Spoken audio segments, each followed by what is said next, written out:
Hi, this is Dr. Piccioni. Today I want to talk about the rise of conformity, authoritarian personality, and the eventual creation of what we call the fascist liberal state.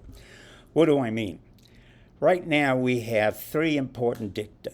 Wear a mask, get another shot of mRNA, which hasn't proven to be effective on anything, but now you take 3 shots, and continue to shut down our country so you destroy all the businesses.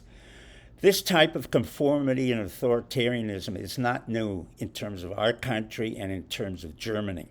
In fact, the Neo-Frankfurt School in 1938 and 39, with a gentleman named Erich Fromm, wrote completely about the authoritarian state. And he said in Escape from Freedom, basically what happens when we have this kind of imposition of fascism and dictation of behavior, we escape from freedom. And the freedom to choose and basically refute whatever is going on. That's why he wrote the book Escape from Freedom.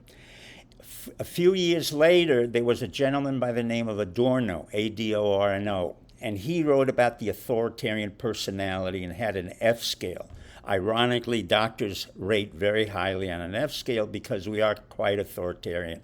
However, in this administration, the F scale is exceedingly high because you have individuals like Biden, Obama, Clapper, and the others who are basically stating absurdities which make it sound as if they're laws of nature.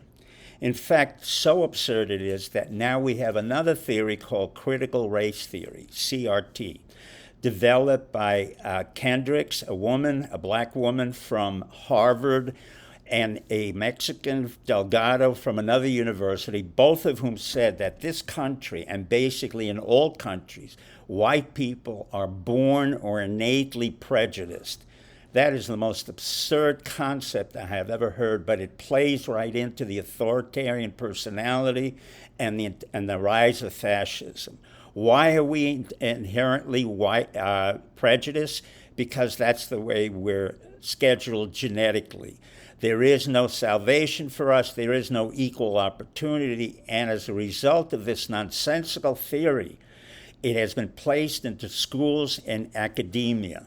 And that is the beginning of the rise of fascism. That's what happened in 1929 in Germany when you saw the rise of communism, you saw the rise of the Hitler movement, and you saw the rise of totalitarianism, which dictates that you behave accordingly, you have no free will, and we will in turn tell you what you can and cannot do. In America, we can't afford this kind of absurdities. Number one, we were born of a revolution.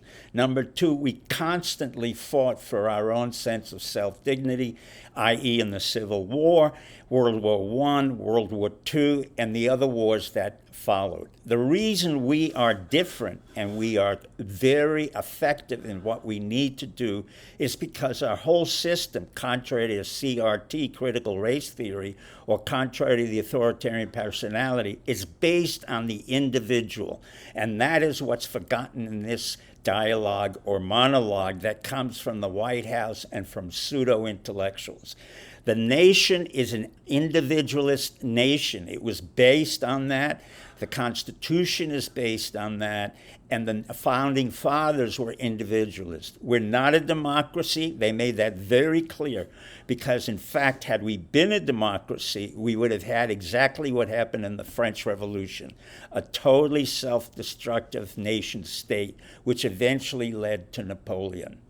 So how do we conceptualize this entire evolution of fascism, conformity, and liberalism? I call it a Babylon America. It's based on a movie, I must tell you, called Babylon Berlin, which talks about the corruption, the degradation of a nation state in Germany in 1929, and the rise of fascism in the guise of the Nazi Party and the Communist Party.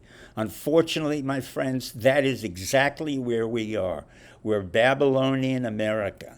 And in the words of Pogo, he said, "I have seen the enemy, and the enemy is us." Good night and good luck.